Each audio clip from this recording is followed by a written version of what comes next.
Hey folks, Valentin the Mad here, and today we'll be looking at the top destruction games of 2022. So, first one is Instruments of Destruction.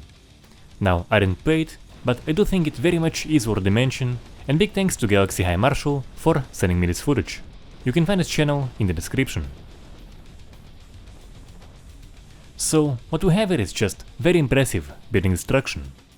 As you can imagine, all is destructible. You have a massive focus on the debris aspect of it. For the aftermath too, by the way, much of it will stay.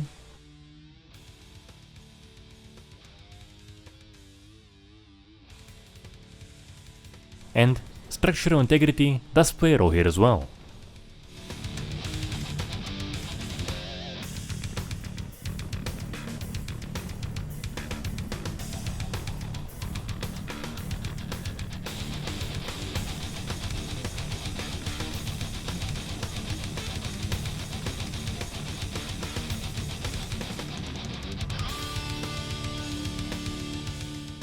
Another major focus, as the game's title suggests, is the variety of tools you can use. So, lots of physics fun to be had there.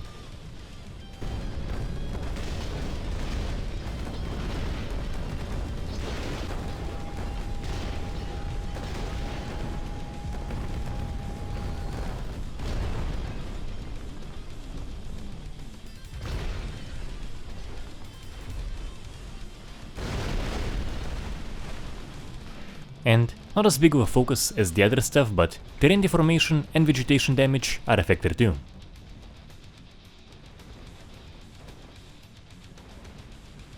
But I will say that, personally, what is very much lacking here is combat. I would absolutely love seeing here some form of a combat-centered game mode. Mechs would probably fit the theme, in some form of a deathmatch, maybe a wave survival thing. I just see the environments and imagine Terminator-style flying drones crashing into those buildings.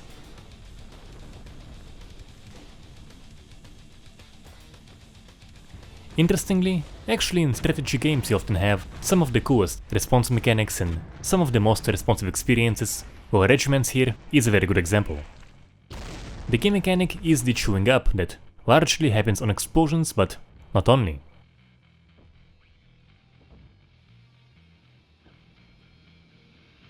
So it applies to buildings, objects in the environment, and even vegetation. A moment I was very much blown away by was when a shell hit the ground, took out a chunk of a truck and just went on.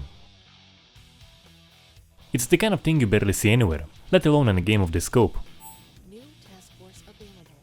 As for terrain damage, it is very simple, just a scorch mark on the ground and deletion of any grass that was there.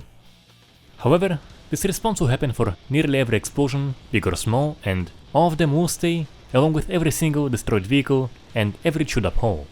So, you very much will have a sense of an aftermath. The only real issue I have is that trees can't get destroyed no matter what, only get scorched. And I should note that improvements to the response side of the game are mentioned in the roadmap, so it might get even better. Next up is Trailout. Still need to do a full commentary video on it, and I will, but it is essentially, as the title suggests, a flat out spiritual successor. And man, it delivers.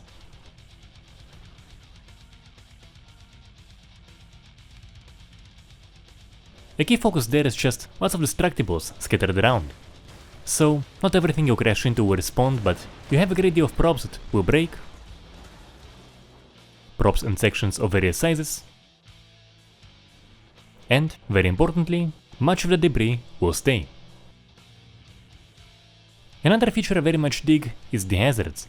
There's a nice variety, they got quite creative with those, they do all fit the theme of their map and they don't feel forced in any way, so good chaotic fun all around.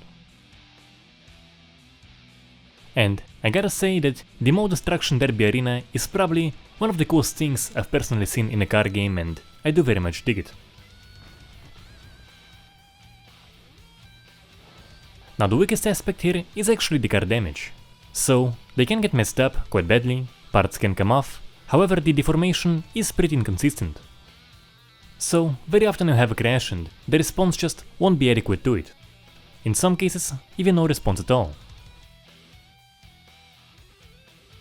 I assume that what we have here isn't dynamic soft body damage, and whatever they have instead just doesn't quite deliver.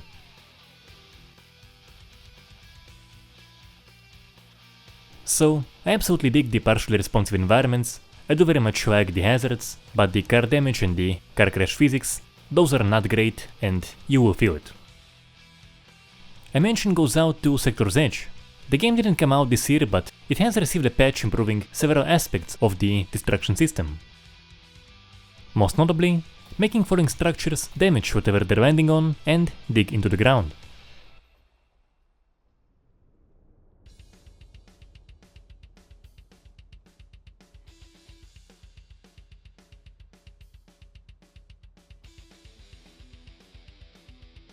Overall, the environments are fully destructible, it is an enjoyable game, so definitely recommend checking this one out.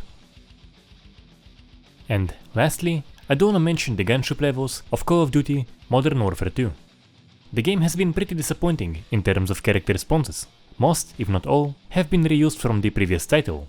But it did deliver a very pleasant surprise in the destruction aspect with those two specific levels. So, the key feature there is the building destruction.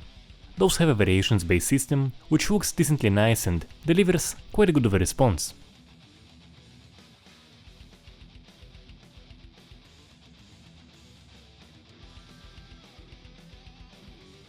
The key thing is that in the second level almost all buildings are destructible, along with the variety of props you have scattered around and persistent terrain damage decals for the 40mm and the missile. It delivers an unexpectedly responsive experience for this series.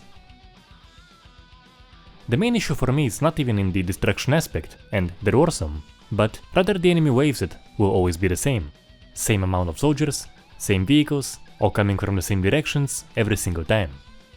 For the very least in the second mission, you need to protect a team barricaded in a building with a destructible town as the location. You could have definitely had the enemy waves, vehicles, spawns varied up and randomized for replay value, all while keeping the point of the mission. And I know, COD isn't exactly known for that kind of thing, but that is a major miss out in my opinion. Overall, not a bad year at all for this aspect. A good variety of responsive experiences in different genres, and I am very much looking forward to seeing what 2023 will bring. So, do share your thoughts in the comments below, let me know which games you have on your radar, and share this video if you've enjoyed it. Until next time!